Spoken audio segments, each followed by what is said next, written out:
ಹುಡುಕಿದ್ರೆ ದೇವರೇ ಸಿಗ್ತಾನಂತೆ. ಮನುಷ್ಯ ಎಂಬುವನು ತನ್ನ ಇಂದ್ರಿಯಗಳನ್ನು ಹಿಡಿತದಲ್ಲಿಟ್ಕೊಳ್ಳಬೇಕು.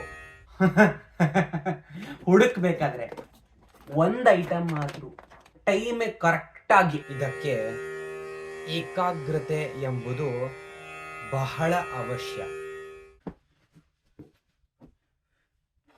ಈ ಏಕಾಗ್ರತೆಯಿಂದ ಅಂದರೆ ಕಾನ್ಸಂಟ್ರೇಷನ್ ಇಂದ ಎಲ್ಲವೂ ಸಿಗುವುದು. ದೇವ್ರನ್ನ ಹುಡ್ಕೋದು ಬೇಡ ಬಿಡಿ, ಖುಷಿ ಹುಡುಕೊಡಿ ಸಾಕು. ಸರ್ವಸ್ವವು ನಿನ್ನಲ್ಲಿಯೇ ಇದೆ ಎಂಬುದು ಖಚಿತವಾಗುತ್ತದೆ. ಎಲ್ಲಿ? ನನ್ನಲ್ಲ.